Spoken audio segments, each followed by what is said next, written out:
Madagascar and Director of Fitia, Your Excellency Andry Rajoelina. Welcome, and if you can share your statement with us. Welcome, Madam.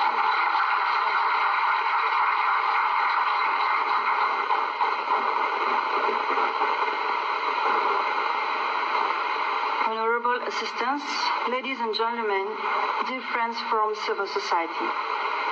First of all, allow me to extend my warm greetings to the government of Norway, which has a long working tradition with civil society organizations. Allow me also to emphasize that Norway is one of the greatest supporters worldwide of civil society organizations around the world. It is with great humility that I stand in front of you today, addressing this important gathering. This session, From Grassroots to Government, speaks to my personal journey as both the founder of a civil society organization called Fitia and as First Lady of Madagascar.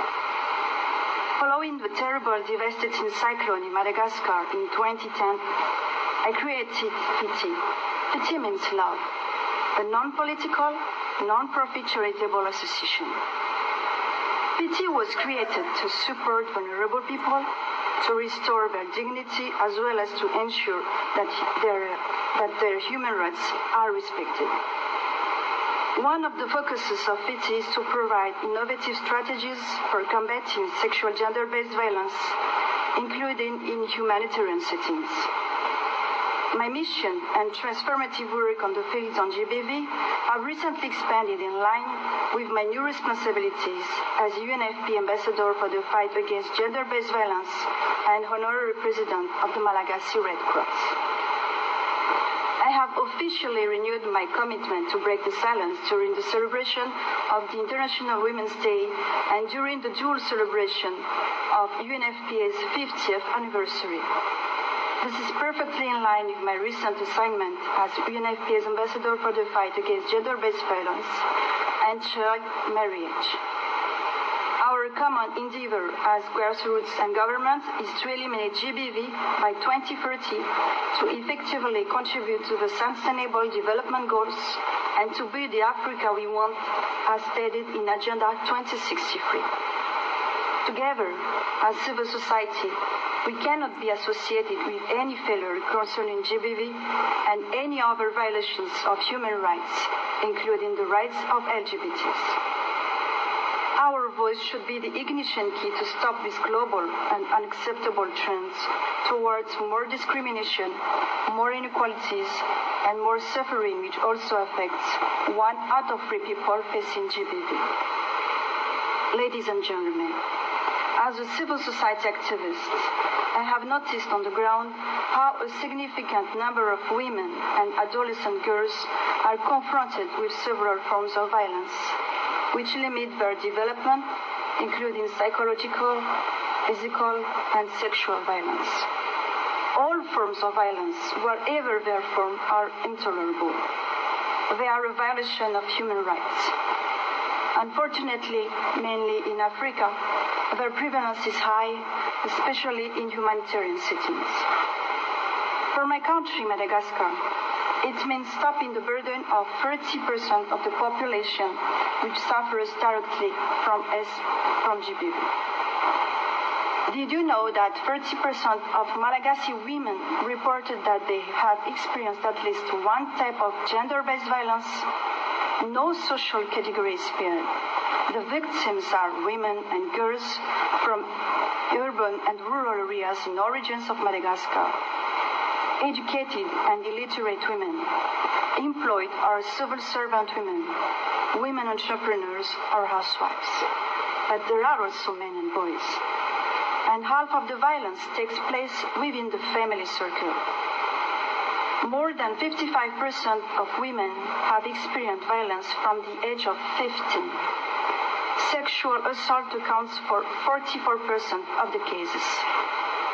Despite the fact that the legal age of marriage is 18, there is an alarming increase in early marriages in Madagascar.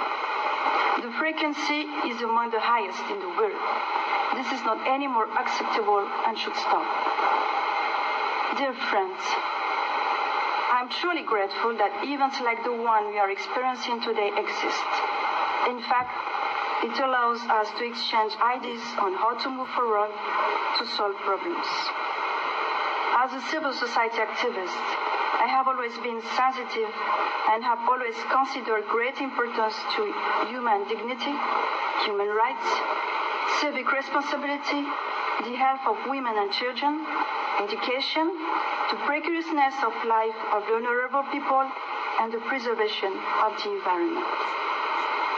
To keep recommitting and to even pay more attention to the survivors, as GBV champion keeping my roots as CSO and having the opportunity as First Lady to advocate the government, with the support of UNFPA, I have been able to raise awareness on the fight against GBV by working with survivors and perpetrators, strengthen the capacity of police forces to handle gender-based cases, including advocacy in expanding both special units across Madagascar, providing support for the economic and social reintegration of its victims, negotiating with the government for the adoption of a law to fight GBV, following a couple of important meetings they had with the Ministers of Justice, Internal Security and Population, establishing a structure for the care and support of survivors, extending the intervention zones of the local women's brigade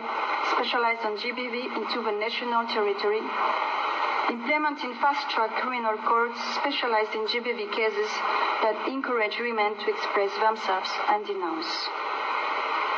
There is much to learn from each other in the fight against sexual and gender-based violence. We would welcome all forms of partnerships, from capacity building, exchanges of best practices to possible financial support. Once again, my sincere thanks to all of you.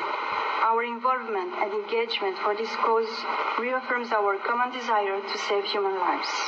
Together we can. Let us dare to speak with one voice. Oui à la bienveillance, non à la violence. Thank you for your attention.